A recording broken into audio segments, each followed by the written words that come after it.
जब उसका विवाह पास के गांव के तिवारी जी मतलब सरपंच के बेटे के साथ हुआ तब पूरे गांव को दावत दी गई थी। सब कुछ बहुत ही बढ़िया हुआ था, लेकिन यह क्या, एक ही माह के बाद वह लड़की अपने पिताजी के पास आकर फूट फूट कर रो रही थी। हेलो दोस्तों, आज की कहानी सास बहू की कहानी।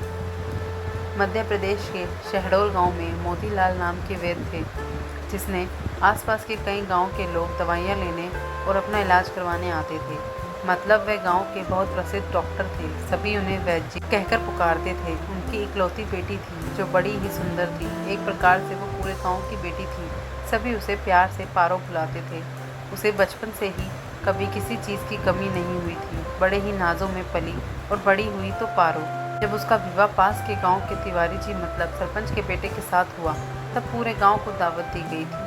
सब कुछ बहुत ही बढ़िया हुआ था, लेकिन यह क्या, एक ही माह के बाद वह लड़की अपने पिताजी के पास आकर फूट फूट कर रो रही थी। सिसकियों के कारण वो कुछ बोल ही नहीं पा रही थी। पिताजी के कुछ पूछने पर उनसे बहुत देर बाद बोलना शुरू किया और बोला, पिताजी, मैं उस घर में फिर कभी नहीं जाऊंगी, मैं आपके पास ही रहूंगी। ऐसा बोलकर वो फिर ज़ोर ज़ोर से रोने लगी।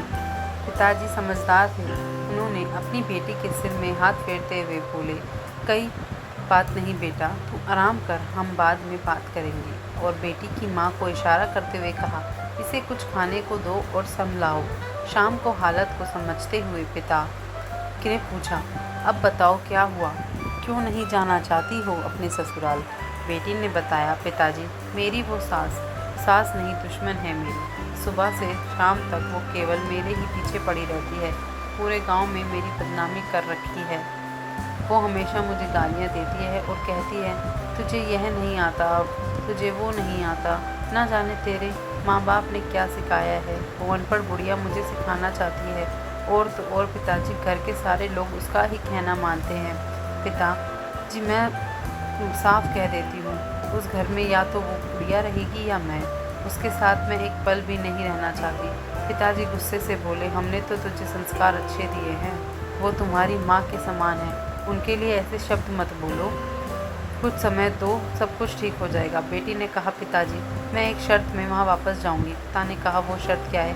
पिताजी, आप तो इतने बड़े वैद्य हैं, दवाओं और जड़ी बूटियों के विषय में जानते हैं। पिताजी सिर हिलाकर हामी भर रहे थे और बोले, तो आप मुझे ऐसा कोई जहर दो जिसे खाकर मेरी सास मर जाए, क्योंकि मैं उसे किसी भी रीति से बर्दाश्त नहीं कर सकती। पिताजी मुस्कुराते हुए बोले, बेटा, ऐसे में तो तेरे ऊपर समस्या आ जाएगी। उसके मरते ही पुलिस तुझे जेल भेज देगी।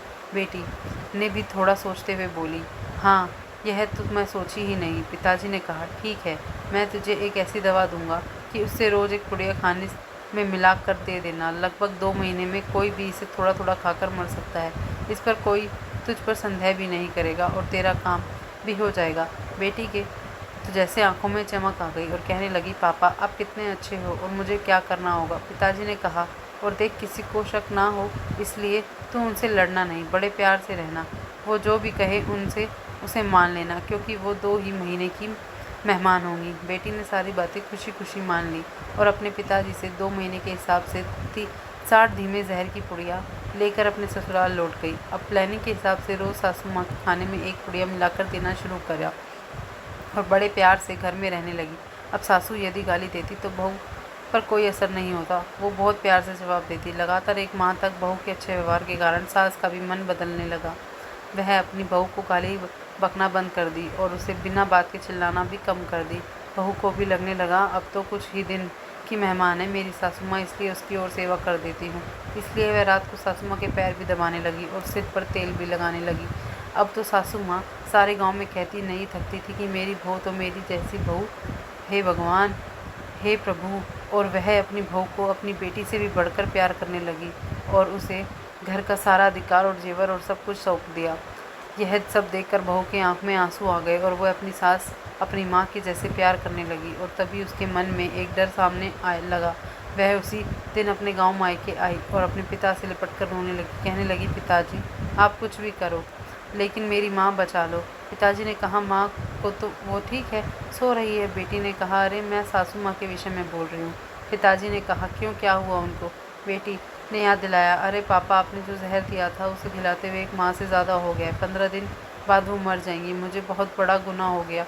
मैं अब उन्हें मारना नहीं चाहती। आप कुछ भी कीजिए, उनके जहर का तोड़ दीजिए, कुछ ऐसी दवा दीजिए ताकि उसका जहर ख़त्म हो जाए। और वो रोए रही थी और पिताजी और ज़ोर ज़ोर से हंस रहे थे। बेटी को कुछ समझ नहीं आया, पिताजी हंस क्यों रहे हो। तब पिताजी ने कहा, बेटा चिंता मत कर, उन्हें कुछ नहीं होगा।